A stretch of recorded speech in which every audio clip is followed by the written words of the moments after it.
Kobe Bryant was in the gym at 4 a.m. every day of his career. Not because his schedule demanded it. Because every other player he was competing against wasn't. By the time his opponents arrived for the 10 a.m. practice, Kobe had already done 3 hours of work they'd never get back.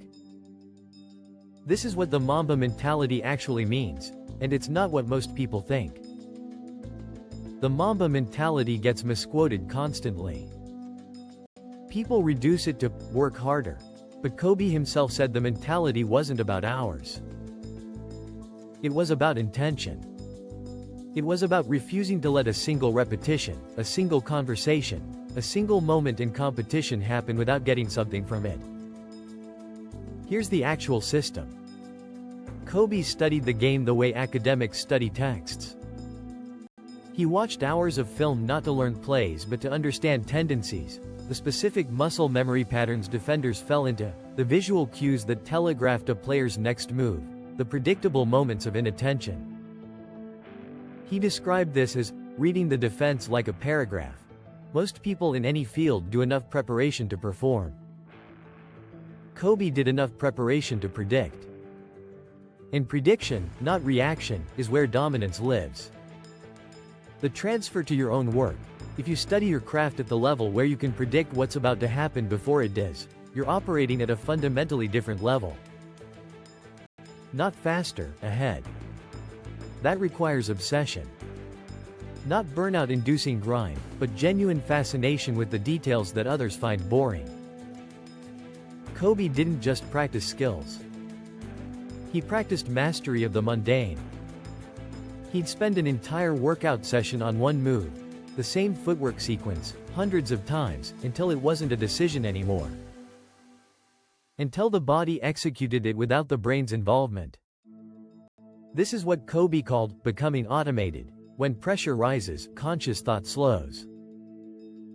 The things you've automated through deliberate repetition are the things available to you under stress. Most performers practice enough to be competent. Elite performers practice until competence becomes mechanical, so that their conscious mind is free to observe, adjust, and outthink their opponent.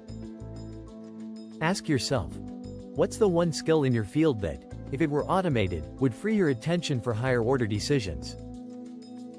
That's the thing worth practicing until it disappears into muscle memory.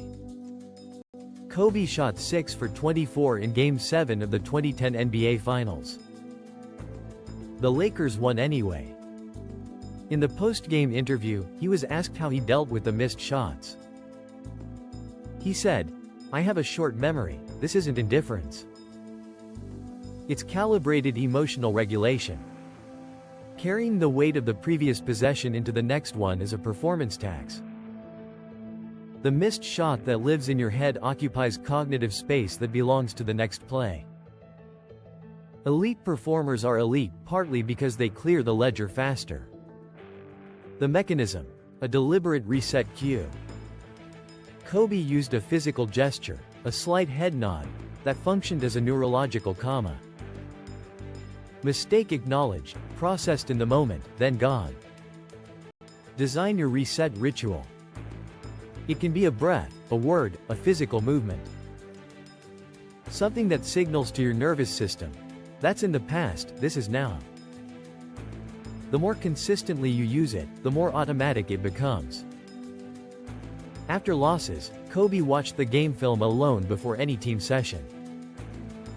He wanted his unfiltered reaction, not the coached interpretation, not the team narrative. He specifically looked for the plays before the plays. The possession 3 minutes earlier that created the breakdown that cost them the game. The hidden chain of causation that turned a good team into a losing one. This is pattern recognition applied to failure, not just performance. Most people study what worked. Kobe was more interested in what created the conditions for failure, because those patterns recur. A team that loses the same way twice is operating on an uncorrected error in the system, not just having a bad night. Apply this to your own losses. Not what went wrong, but what was the upstream decision that made this outcome more likely?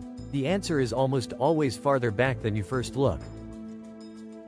Kobe was famous for ejecting teammates from workouts who didn't meet the standard he'd set, including, famously, a young player early in his career who showed up unprepared. Not because Kobe was cruel. Because he understood that standards are contagious in both directions. If you tolerate low standards from the people you work and train with, you lower your own unconsciously.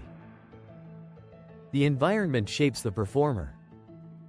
Kobe engineered his environment to make excellence the default, not the exception. This is why he chose to live 45 minutes from the practice facility. Not for the commute time, but because he could take a helicopter and be in the gym while his competitors were still on the freeway. Your environment, the people you train with, the standards you hold your work to, the bar you set for good enough, is either pulling you up or pulling you down. There's rarely a neutral environment. Design it deliberately. The Mamba mentality isn't a motivational poster. It's a technical framework for operating at the edge of your capability, every day, by design. What obsesses you enough to automate? What do you study at the level of a player, not a fan? That's where your Mamba mentality lives. If this gave you something useful, subscribe. Next, Seneca on time, the ancient Roman whose writing on urgency is the best productivity framework ever written.